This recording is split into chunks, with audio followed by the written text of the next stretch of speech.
Hunter Biden found guilty on 3 charges tied to the possession of a gun while using drugs. Fox 5 legal expert Wendy Patrick joins us now. Good morning, Wendy.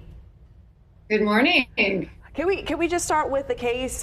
Why was he convicted? What exactly was he convicted of?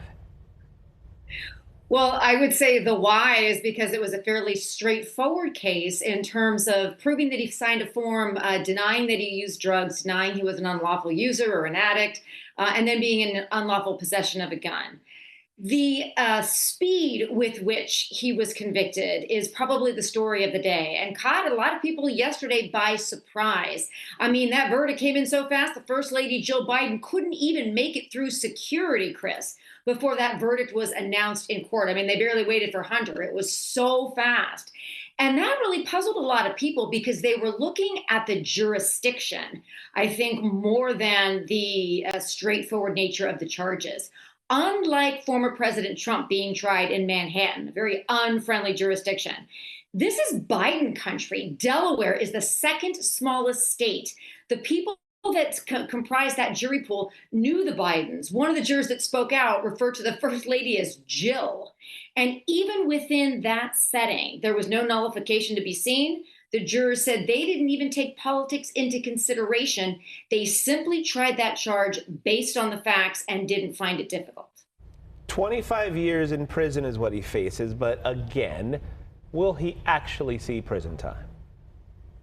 Well, if you were simply to look at the kinds of sentences in cases like this, you would find that a significant number of people do face some custody time. But Raul, you would also find that most of these cases don't go to trial.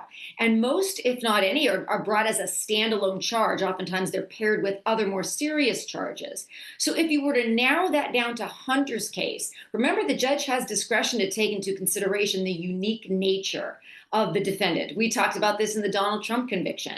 So Hunter has been clean since 2019. God bless him. He's been on the road to recovery. He's a first-time offender. It's a nonviolent case. In other words, there's a lot of mitigating circumstances that a judge may consider. And by the way, that the special prosecutor could also consider in deciding what do we even suggest in a case like Hunter's. One thing they are not going to look at least this is the hope, is that sentencing is going to come down right before the election. It's going to be about 120 days out. So that'll be right in the final stretch, probably also after Hunter is set to go to trial on his tax charge case in California, Raul. Well, so the president days ago said, I mean, he could pardon his son, but he said that he wouldn't. Could he change his mind? Well, he could change his mind, but there's a couple things to consider. First of all, it would be after the election, not before, unless he doesn't think he's going to win. So there's that dynamic. There's also the option of commuting a sentence if he decides not to go the pardon route. But then there's also the optics of it all. And, Joe Biden probably has taken all that into consideration, including whether or not Hunter needs a pardon. I mean, Hunter's not on the ballot. There's so many differences between this guilty verdict and Donald Trump's guilty verdict. They're both convicted felons, both stole the headlines and still are.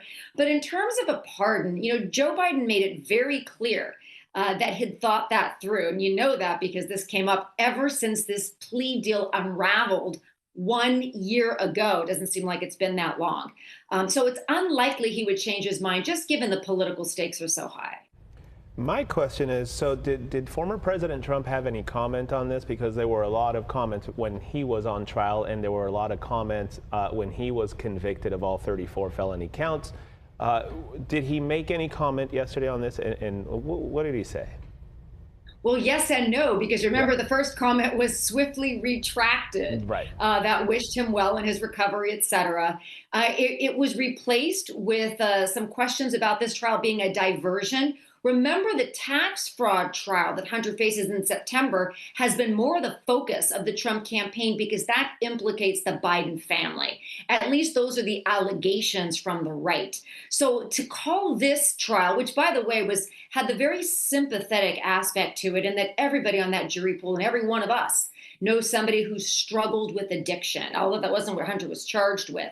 But the Trump campaign was more focused and remains more focused on the Biden family in general, recognizing Hunter's not on the ballot. But within the fact pattern of that tax case, there could be more information that comes forward that really gives the Trump campaign some ammunition, which, by the way, Raul, might be a reason for Hunter Biden to consider a plea, because he'd be going into that case, if he loses that, with now a felony conviction on his record.